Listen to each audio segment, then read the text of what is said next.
प्रणाम है आप सभी को। भोगवान टीवी पर आपको वो कंटेंट देखने को सुनने को मिलता है जिससे आप अपने लिए लाइफ में लग्जरी क्रिएट कर सकते हैं। लग्जरी सिर्फ पैसे से नहीं आती, सिर्फ पब्लिसिटी कमाकर लग्जरी हमारी लाइफ में नहीं आ सकती। लग्जरी के लिए हमारी हेल्थ टोटली परफेक्ट होनी चाहिए, यानी कि लिव 16 लुक 16 पर चलना। 16 के जैसे हमेशा हम दिखते रहें, एनर्जेटिक बने रहें, ये हमारे लिए एब्सोल्युटली इम्पॉर्टेंट है लाइफ में। हैप्पीनेस अगर हम बनाए रखना चाहते हैं, और इसको प्रैक्टिकली पॉसिबल करके दिखाया है प्रोफेसर अश्विनी जी अग्रवाल, जिन्हें हम टाइम साइंटिस्ट के नाम से जानते हैं। इस प्रोग्राम के माध्यम से हम उन्हीं से बातचीत करते हैं उन सिस्टम्स के बारे में, टेक्नोलॉजीज के बारे में, जिसके थ्रू लिव 16 लुक 16 पॉसिबल हो सकता है। अगर आपकी लाइफ में कोई स्ट्रेस है, अपने करियर को लेकर आप परेशान हैं, या लगातार आप अपनी हेल्थ से डिस्टर्ब्ड हैं, या फिर आपको लगता है कि आपके रिलेशन से आपको वो हैप्पीनेस नहीं मिल रही, एक सेंस ऑफ फेलियर आप में बना हुआ है, या भविष्य को लेकर, फ्यूचर को लेकर एप्रीहेंशंस आपको डिस्टर्ब कर रही हैं, तो ज़रूर आप एक बार इन टेक्नोलॉजीज़ को समझिए, ट्राई कीजिए, यूज़ करके देखिए, वैलिडेट करिए और एंजॉय करिए अपनी इस ह्यूमन बर्थ को। आइए प्रोफेसर अश्विनी जी अग्रवाल से इस प्रोग्राम के माध्यम से हम अश्विनी जी से जुड़कर अपने कंफ्यूजन्स क्लियर करते हैं। हिस्ट्री के बारे में जो भी कुछ हमने जाना है, समझा है, वो जानते हैं। आज की इकोनॉमिक्स, आज की मार्केट, या आज का जो परिप्रेक्ष्य है, उसमें हम क्या कुछ कर सकते हैं, हमें क्या करना चाहिए और क्या नहीं करना चाहिए, ये हम जानते हैं। तो आइए अश्विनी और उनसे समझते हैं टेक्नोलॉजीज़ के बारे में। मैं अपने बारे में आपको बता दूं, मैं कृष्णिका निधि कंसल के नाम से जानी जाती हूँ। कृष्णीष्ट मंदिर अम्बाला की केयर टेकर हूँ। अम्बाला सिटी में पिछले 12 सालों से रह रही हूँ।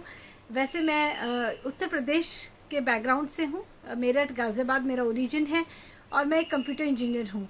आईटी की फील्ड में ही काम करते हुए मैंने ये रियलाइज़ किया कि लाइफ में डिससेटिस्फैक्शन, अनहैप्पीनेस हमारे एक पार्ट बन गया है, हमारा एक हिस्सा बन गया है। हमें लगता है कि हम कुछ अचीव कर पाएंगे, एक नई लेवल पर पहुंच पाएंगे, नई पोजीशन पर पहुंच पाएंगे, या नया घर खरीद लेंगे, या नई गाड़ी खरीद लेंगे, या शादी कर लेंगे, तो हमारी लाइफ में हैप्पीनेस आएगी, which is absolutely not true.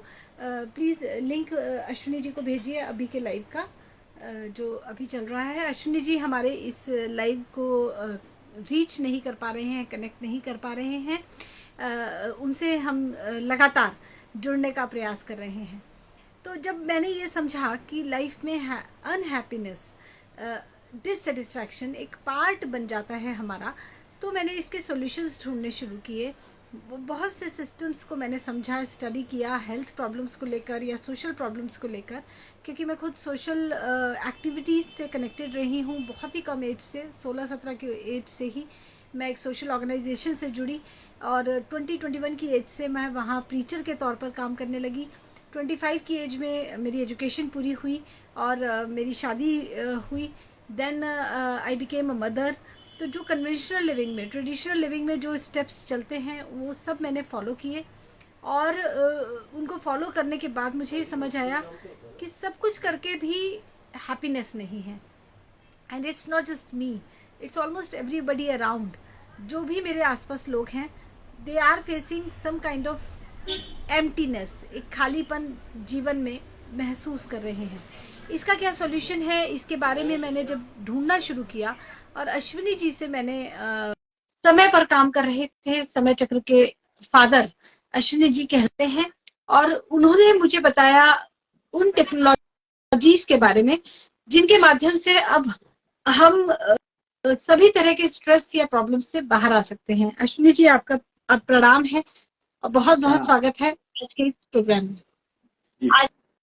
Programme में। तो आज हम ये समझने की कोशिश करते हैं कि लाइफ में एम्प्टीनेस, खालीपन, ये क्यों आ जाता है। अक्सर पॉजिटिव थिंकिंग के बारे में एक बात कही जाती है कि आप ये मत देखिए कि गिलास आधा खाली है, आप ये देखें कि गिलास आधा भरा हुआ है। क्यों? क्योंकि नेचुरल वे में हमारी लाइफ में जिस चीज की कमी है, हमारा ध्यान उसी तरफ जाएगा। आप खाना भोजन कर रहे हैं, अगर भोजन में नमक कम है चाहे कितना भी स्वाद भोजन बना हो, हमें बार बार ये रियलाइज होगा कि नमक तो कम है। सिमिलरली फैमिली में अगर एक इवेंट है और हमारे स्पाउस हमारे साथ नहीं है, तो बार बार हमें लगेगा कि ओह वो तो नहीं है, या हमारा एक बच्चा नहीं है। जो नहीं है उसकी कमी हमें खलती है, और यही धीरे धीरे लाइफ को एक खालीपन से भर देता है। तो why there is so much of emptiness in life, irrespective of all the luxuries we attain, we get, we earn, we buy, still there is an emptiness or a feeling of unhappiness in life. Why so? इसका prime reason ही यही है कि हम लोग एक statement जो अभी तुमने ली कि आधा गिलास खाली है से ही ये सारा का सारा सिस्टम बना है, जबकि जो जिसको तुम आधा गिलास खाली कह रहे हो वो तो सबसे ज्यादा जरूरी है जिंदगी के लिए। जिंदगी के लिए जरूरी क्या है? आधा गिलास नीचे वाला जो भरा हुआ है, आधा गिलास जो खाली है वो। सभी कहते हैं कि अपने जगह बनाओगे तो ज्ञान मिलेगा। अगर तुम्हारा पहले ही इतना कूड़ा भरा हुआ है तो तुम्हें ज्ञान, नई चीज कैसे सीखोगे? तुम कहां से सीखोगे? तो नई चीज सीखने के लिए तो पुराना कबाड़ को, कूड़े को निकालोगे तभी तो सीख सकते हो। जो भरी हुई चीज को तो कूड़ा कहा गया है, कबाड़ कहा गया है, और तुम खाली करने के चक्कर में जो खाली को देख करके परेशान हो गए और कूड़ा वहीं का वहीं रह गया, तो जिंदगी में तो मिलेगा कुछ है ही नहीं, कभी भी नहीं मिलेगा।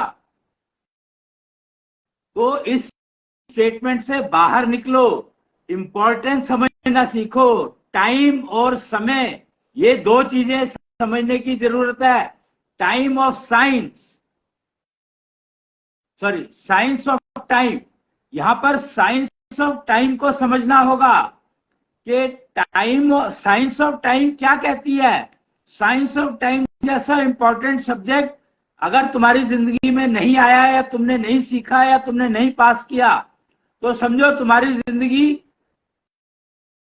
क्या कहूं अब मैं, एक डस्टबिन से ज्यादा कुछ है ही नहीं।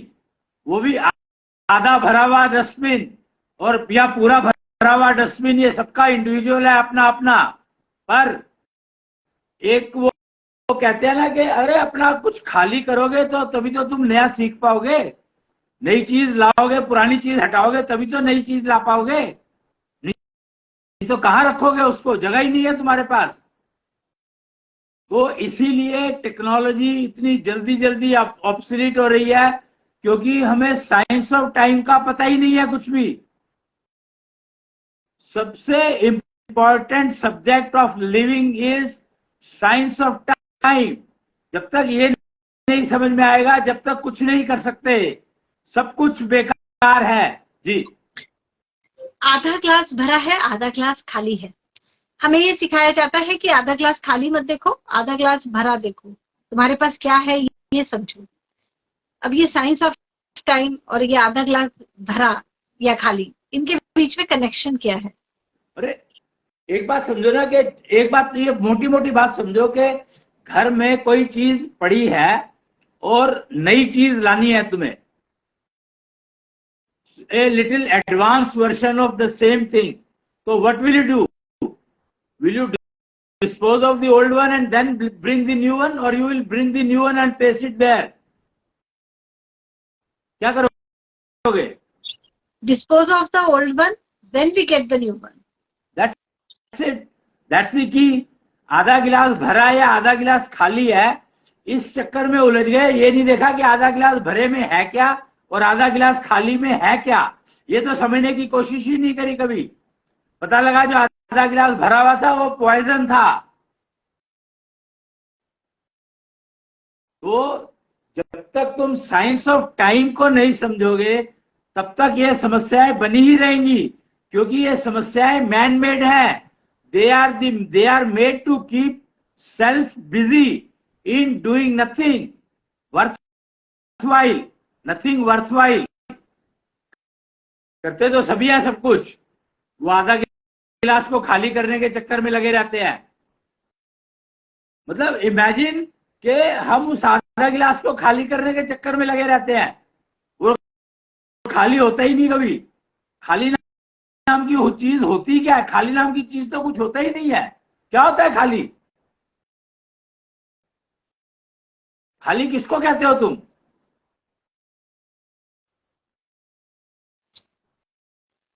जो कमी रह गई, जैसे हमको हमारी फैमिली है, 2 बच्चे हैं, पति है, पत्नी है, एक बच्चा गायब है या नहीं है, तो किसी भी सेलिब्रेशन में उसकी कमी लगेगी कि वो रह गया, वो नहीं है। तो एक्चुअली तो कमी तो तुम्हें हर समय हर चीज की है। ऑक्सीजन की कमी तुम्हें परमानेंट है, इसके लिए तुम पेड़ लगाते रहते हो। तो और सबसे ज्यादा जरूरी क्या चीज है जिंदगी के लिए? ऑक्सीजन। तो ऑक्सीजन की कमी को तुम सहन कर पा रहे हो और बच्चे की एक कमी को सहन नहीं कर पा रहे हो। मतलब इमेजिन तुम किस वर्ल्ड में रह रहे हो, किस उसमें रह रहे हो, एरा में रह रहे हो, जहां पर के जो सबसे इंपॉर्टेंट चीज है तुम्हारी जिंदगी के लिए, उसी के बारे में तुम्हारी चिंता नहीं है, उसी के बारे में तुम सोच नहीं रहे हो और उसको खराब करने में लगे हुए हो। पेड़ जो है तुम्हें ऑक्सीजन देते हैं, पर वो कार्बन डाइऑक्साइड भी तो देते हैं। ब्लाइंडली प्लांटेशन कर रहे हैं लोग, ब्लाइंडली। इंटरनेट पे इतनी इंफॉर्मेशन अवेलेबल है, कोई उसको सर्च करने को तैयार नहीं है कि पेड़ लगाने से कोई खास फायदा नहीं होता है। घास लगाने से फायदा होता है। भारतीय संस्कृति कहती है घास लगाओगे तो ऑक्सीजन की कमी नहीं होगी, पेड़ लगाओगे तो वो जितनी ऑक्सीजन दे रहा है उतनी ही कार्बन डाइऑक्साइड भी दे रहा है। तो क्या फायदा है पेड़ लगाने का? फिर भी लगाए जा रहे हैं लोग ब्लाइंडली, कोई हिसाब किताब है ही नहीं। तो कमी हम लोग अपने आप में कर रहे हैं। कमी नाम की कोई चीज होती नहीं है, पर हम लोग अपने आप में हर चीज को कमी के उसमें चल ही रहे हैं। पानी, जल की बात करते हैं, जल संरक्षण। अब बताओ मेरे को कि जल संरक्षण नाम की क्या चीज है? कैसे हो सकता है जल संरक्षण? वो ये जल संरक्षण, जल तुम्हें बचाता है या तुम जल को बचाओगे? मतलब आई एम सरप्राइज कि हम लोग कर क्या रहे हैं। जल संरक्षण के नाम पर हम अपने आप को मूर्ख बना रहे हैं। हवा को प्रदूषित ना होने दें उसके नाम पर हम हवा को और ज्यादा प्रदूषित कर रहे हैं। और पृथ्वी को तो हमने प्रदूषण से भर ही दिया है। क्यों? क्योंकि हमारे अंदर प्रदूषण के अलावा कुछ है ही नहीं। महाभारत का एक वो था, एक कोई मैंने वीडियो देखी थी, उसमें लिखा था कि अब साइंटिस्ट भी इस बात को मानने लगे हैं कि रोगों की शुरुआत मन से होती है। अब मेरे को बताओ कि अब मानने लगे हैं साइंटिस्ट इस बात को कि रोगों की शुरुआत मन से होती है। तो इसका मतलब अब तक क्या साइंटिस्ट घास खोद रहे थे? क्या उनको पता ही नहीं वो क्या कर रहे थे? पिछले 10-12 साल में ऐसा क्या हो गया कि अब साइंटिस्टों को ये चीजें समझ में आने लग गई कि रोगों की शुरुआत मन से होती है। यानी प्रदूषण जो पृथ्वी पर है उसकी शुरुआत वैचारिक प्रदूषण से होती है। विचार जो यहां पर जनरेट होते हैं, पर वैचारिक प्रदूषण का कोई इलाज करने को तैयार नहीं है। जब तक वैचारिक प्रदूषण तुम ठीक नहीं करोगे तो प्रदूषण को कंट्रीब्यूशन कम कैसे कर सकते हो? और सबसे ज्यादा कंट्रीब्यूशन तो प्रदूषण में ह्यूमन ही कर रहे हैं। और फिर सबसे ज्यादा रो भी ह्यूमन रहे हैं। मतलब यही है कि मैं गलत करूं और उसका शोर भी मचाऊं। तो नॉइज पोल्यूशन भी ऐड कर दिया।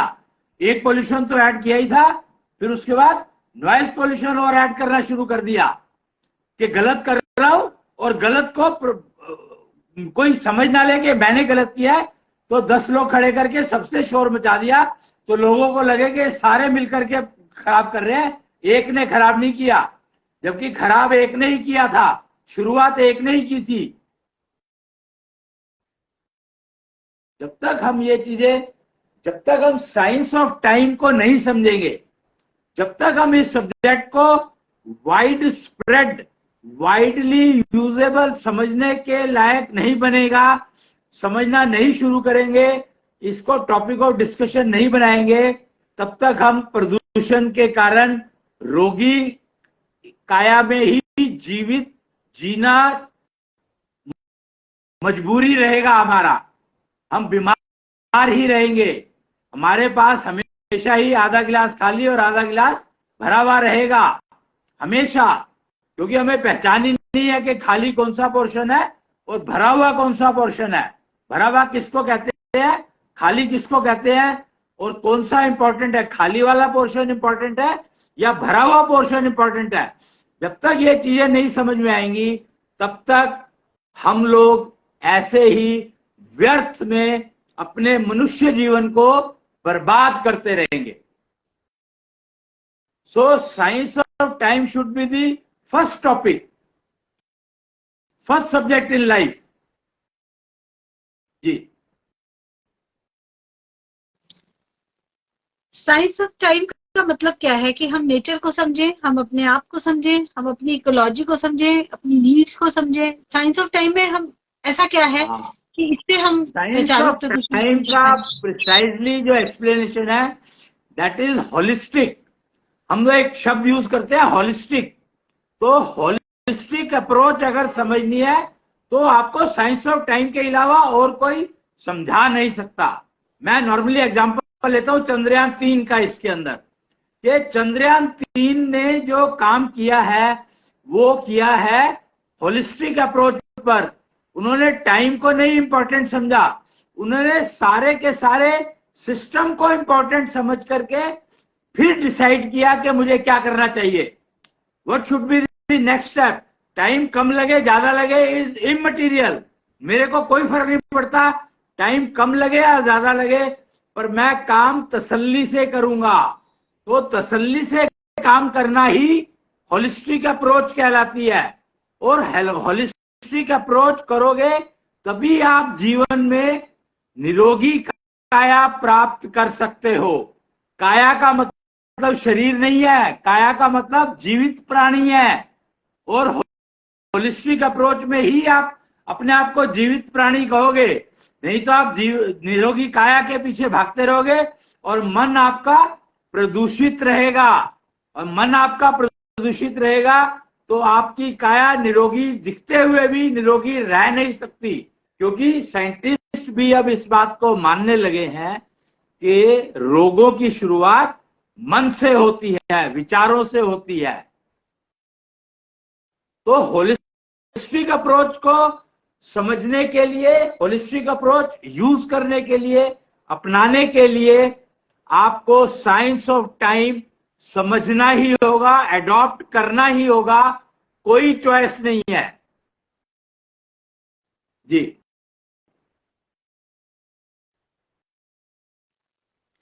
अब रोगों की शुरुआत मन से होती है, ये तो कह दिया गया। काम तसल्ली से करना चाहिए, ये भी बात ठीक है। जल्दी का काम शैतान का, ये हम सुनते ही हैं। लेकिन जब it comes to professional life तो we always have a deadline. हमेशा एक टाइम लिमिट है, इतने टाइम में हमको डिलीवर करना है, प्रोजेक्ट करना है, हम जो भी काम कर रहे हैं वो हमें देना है बना के। वो कहते हैं ना, justice delayed is justice denied. ये तकरीबन सभी फील्ड्स में है कि अगर आपने बहुत ज्यादा डिले कर दिया किसी काम को तो उस काम को करने का कोई बेनिफिट नहीं रह गया। और यही शायद एक रीजन है जिसकी वजह से एक आपाधापी मची रहती है कि I have to reach on time, I have to perform on time, I have to do this task in a particular time, क्योंकि एग्जाम इस डेट को है, सिलेबस इतना ही है। तो unfortunately see everything is well defined, तब भी हम नहीं कर पाते। उसका सिंपल सा रीजन यही है कि because we are occupied in time management, not that we are trying to use science of time. This is the key reason that time management के अंदर हम लोग इतना टाइम खराब कर देते हैं कि हमें साइंस ऑफ टाइम जो बहुत कुछ दे सकता है उसके बारे में कभी पता ही नहीं लगा कि वो मिस हो गया, सब कुछ गायब हो गया जिंदगी से। और टाइम मैनेजमेंट के अंदर ही हमारी पूरी की पूरी लाइफ वेस्ट हो गई। तुम समझो इस बात को, घड़ी, watch, clock is showing you repetition. It is just repeating on a point. It is never giving you any improvement. It is never giving you satisfaction. It is never giving you anything. It is just keeping you busy on one point. Try to understand. Get rid of watch. Time management से बाहर निकलो.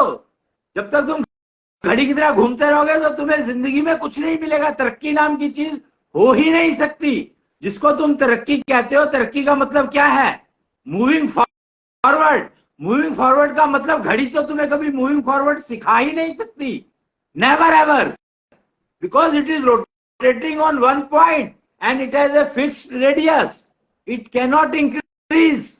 And moving forward का मतलब है your radius is continuously increasing. Try to understand that difference. Radius is continuously increasing. घड़ी समझ में आती है कि वो सिर्फ ऐसे घूम रही है, और अगर हम ऐसे टाइम मैनेजमेंट में ही उलझे रह जाते हैं and we don't get anything, ये बात समझ में आती है. रेडियस इज इंक्रीजिंग, इसका क्या मतलब हुआ? टाइम इज मूविंग फॉरवर्ड, आगे बढ़ता है टाइम, ये बात पता है, पर घड़ी बढ़ने कहाँ दे रही है? प्रॉब्लम तो यही है कि घड़ी टाइम को आगे बढ़ने कहाँ दे रही है. वो तो रिपीट करती जा रही है, रिपीट करती जा रही है, रिपीट करती जा रही है. It is not allowing you to move forward at all. और समय moves forward only, it doesn't go back. जबकि घड़ी is going back. It is repeating from the same point, repeating from the same point. So how can you expect, if you are busy in time management, how can you expect growth in your life? You can never. And if you are expecting, that is the reason of stress. That fact which is visible to you, that it is not allowing you to grow and you are trying to grow. तो तुम तो अपने आप ही जो चीज fact है, जो चीज सामने दिखाई दे रही है, जो चीज ट्रूथ है, उसको ही तुम लोग वायलेट कर रहे हो. तो स्ट्रेस तो होगा ही.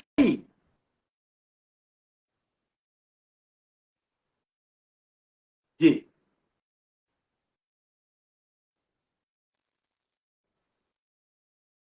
स्ट्रेस इसलिए है क्योंकि कई बार शायद हम उस काम को उतने समय में नहीं कर पाते हैं जितना समय हमें मिला होता है उस काम को करने के लिए. एक मिनट, सॉरी.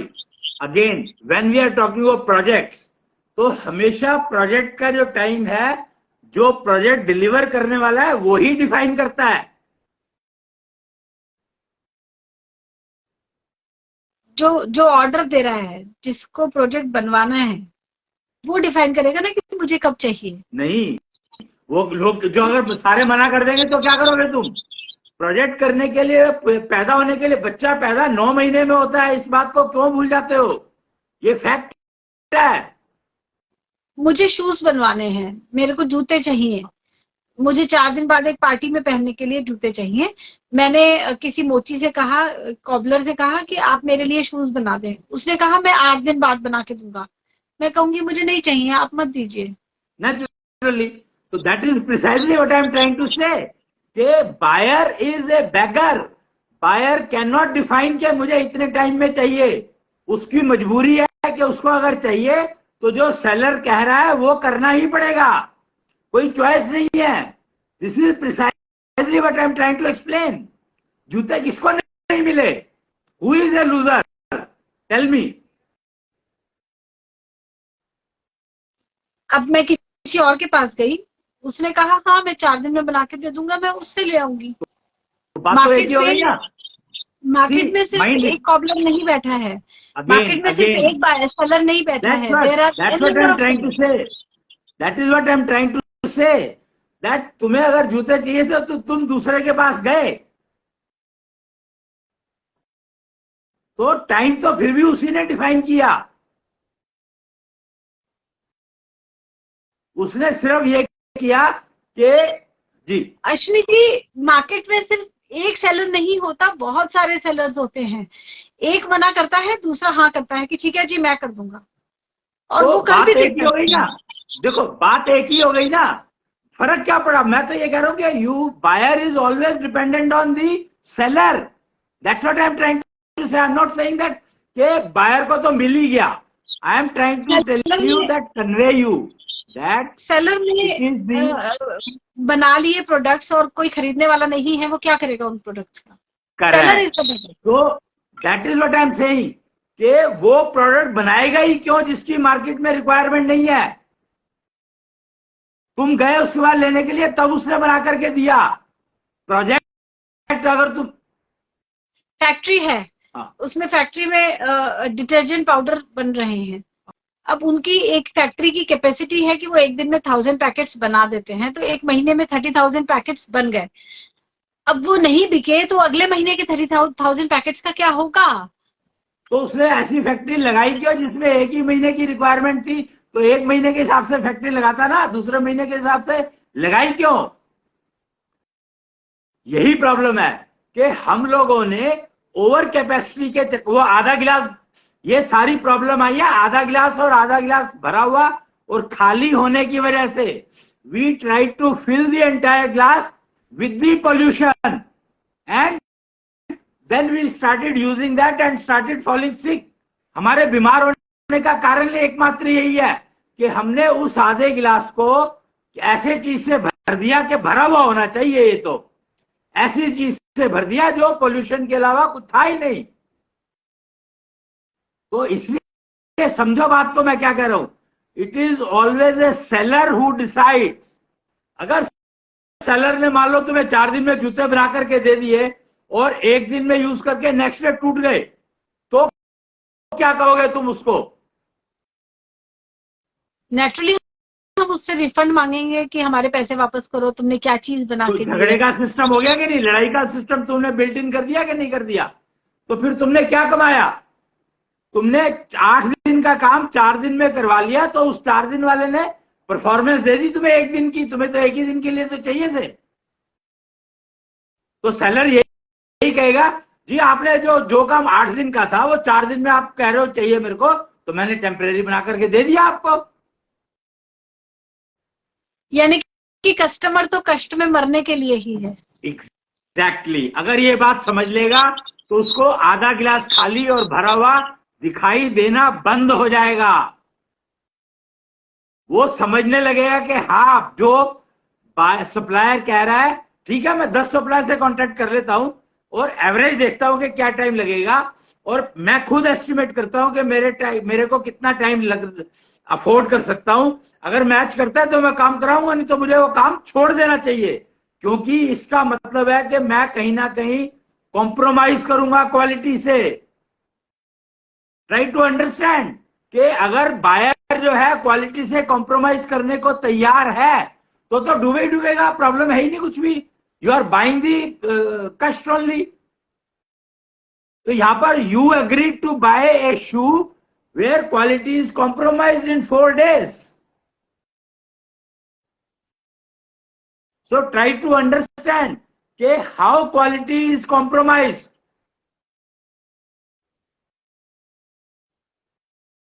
और फिर कहते हैं कि क्वालिटी चाहिए, मतलब कॉन्ट्राडिक्शन में ही रहना चाहते हैं हम लोग कॉन्ट्राडिक्शन से बाहर ही निकलना नहीं चाहते। और कॉन्ट्राडिक्शन से बाहर निकलने के लिए ही साइंस ऑफ टाइम समझना जरूरी है। अभी जिस तरह का मार्केट बन चुका है, सेलर को लगता है कि मैं ज्यादा से ज्यादा बनाऊं, ज्यादा से ज्यादा बेचूं, और बायर को लगता है कि जो अवेलेबल है वही तो खरीदना पड़ेगा। Buyer is ultimately the beggar, तो जो मार्केट में अवेलेबल है वही तो खरीदना पड़ेगा। करेक्ट। तो एक्चुअली बेगर दोनों बन गए, सेलर भी और बायर भी। अब सोचो कि अगर सारे बेगर हैं तो दे कौन रहा है? किससे मांग रहे हैं? Nobody, na? So that is why almost everybody is unhappy and diseased and stressed out. हम बड़े बड़े इंडस्ट्रियलिस्ट की बात करते हैं, या India's richest man, world's richest man, they also are stressed out. अभी बिल गेट्स का डिवोर्स हुआ है, एंड इस तरह की न्यूज हम ऑलमोस्ट डेली सुनते हैं। Reason is that we do not understand the subject called science of time. Only reason that the subject like science of time is missing. Subject like sincerity, science of sincerity is missing. ये 2 subject बहुत important है, science of sincerity and science of time. अगर ये 2 subject जिंदगी में आ जाए तो 99% तुम्हारी सारी प्रॉब्लम्स का सॉल्यूशन तुम्हें मिल जाएगा।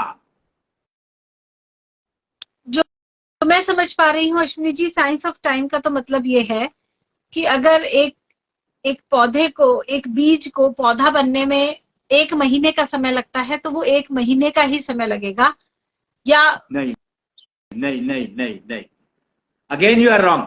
साइंस ऑफ टाइम का मतलब है कि अगर तुम उसको, बीज को पौधा बनने के लिए जो कंडीशंस है, सारी कंडीशंस मीट करोगे तो 1 महीने में पौधा बनेगा। अगर एक भी कंडीशन तुमने इधर से उधर कर दी तो पौधा नहीं बनेगा या बीमार बनेगा। साइंस ऑफ टाइम ये है।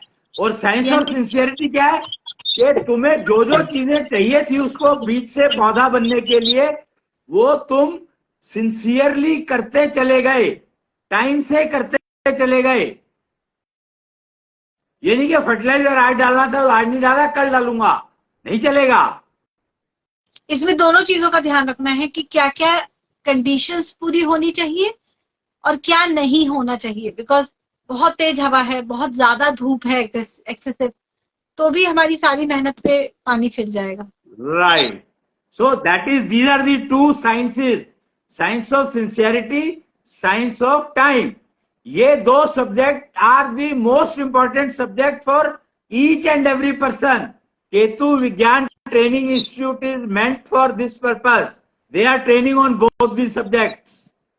अश्विनी जी, ये साइंस ऑफ सिंसियरिटी क्या है? आज तकरीबन समय हो चला है, ये हमारा लास्ट प्रश्न होगा आज का। साइंस ऑफ सिंसियरिटी हम कहते किसे हैं? बताया ना कि जो काम करने हैं, सारे के सारे काम, होलिस्टिक अप्रोच। मतलब holistic approach is one thing and implementing that holistic approach. एक तो है कि मैं होलिस्टिक अप्रोच में आ गया, बट उसका यूज भी तो करूंगा। होलिस्टिक अप्रोच का मतलब जैसे बीज है, बीज को पौधा बनने के लिए ये खाद चाहिए, ये पानी चाहिए, ये हवा चाहिए, ये फर्टिलाइजर चाहिए, ये कीटनाशक चाहिए, तो ये जितनी भी चीजें उसको चाहिए, वो सारी चीजें मैं उसको उपलब्ध करवाऊं, और उतनी क्वांटिटी में जितनी में चाहिए, ना कम ना ज्यादा।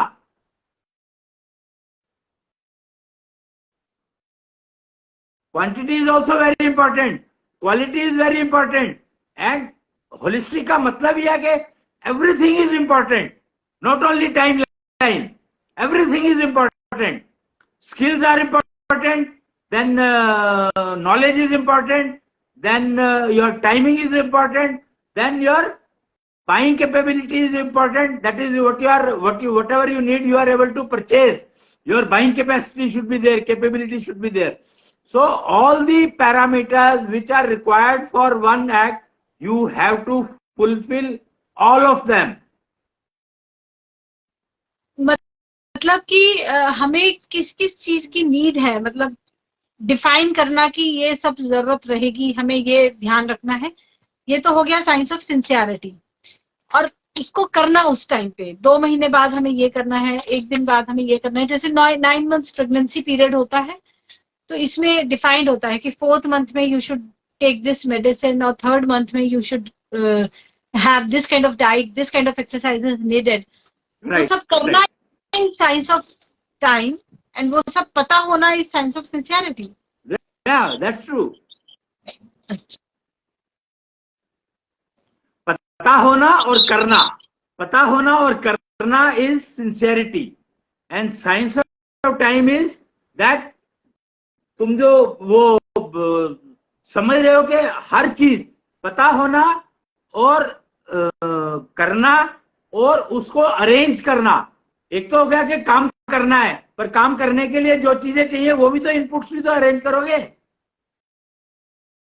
तो टाइमली अरेंज करना और टाइमली डालना, उनको यूज करना। All the factors you have to understand. जी, ये सब हो गया साइंस ऑफ सिंसियरिटी। नहीं, दोनों timely arrange, time, sense of time and time management की बात नहीं कर रहा हूं मैं, sense of science of time के उस समय में करंट पोजीशन। मान लो 4th मंथ में तुम्हें ये डिफाइंड है कि ये करना है, पर कोई इमरजेंसी आ गई तो वो साइंस ऑफ टाइम बताएगा। और इमरजेंसी आ गया तो क्या चेंजेस करनी है, वो चेंजेस साइंस ऑफ टाइम से आएंगी।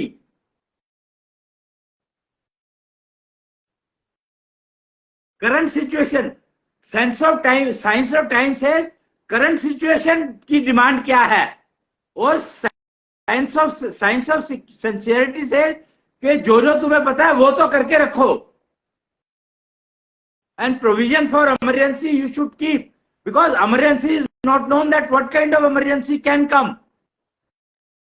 So contingency कहते हैं उसको। जी।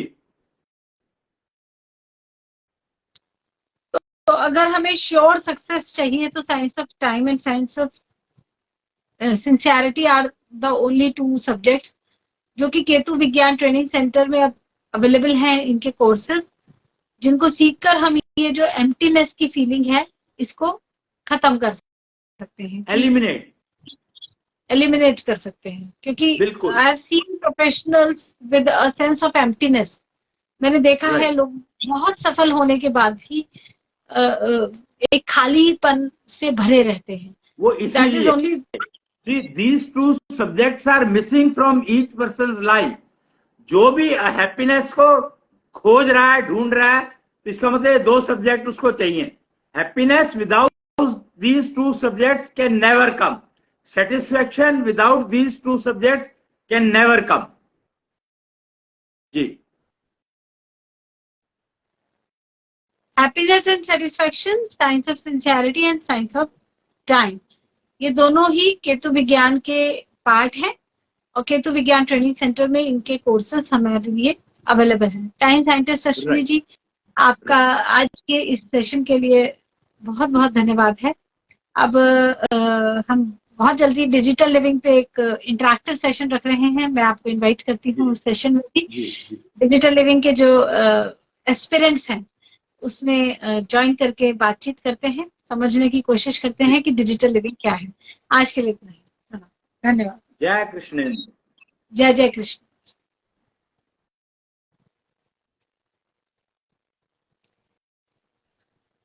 श्योर सक्सेस चाहिए तो it's not about meeting up your targets on time. Sure success means the holistic approach. आपको कंटिजेंसी प्लान भी रखना होगा, कब किस समय किस चीज की जरूरत होगी वो अरेंज भी करना होगा, एंड प्रिकॉशंस भी आपको पता होनी चाहिए कि आपको क्या नहीं करना है। All this you can learn through Science of Time and Science of Sincerity, which are now part of Ketu Vigyan. Ketu Vigyan Training Center is now open. Time scientist Ashwini ji is here to guide. आज के लिए इतना ही। Live 16 Look 16 national club में आपसे बातचीत यूं ही बनी रहेगी। प्रणाम।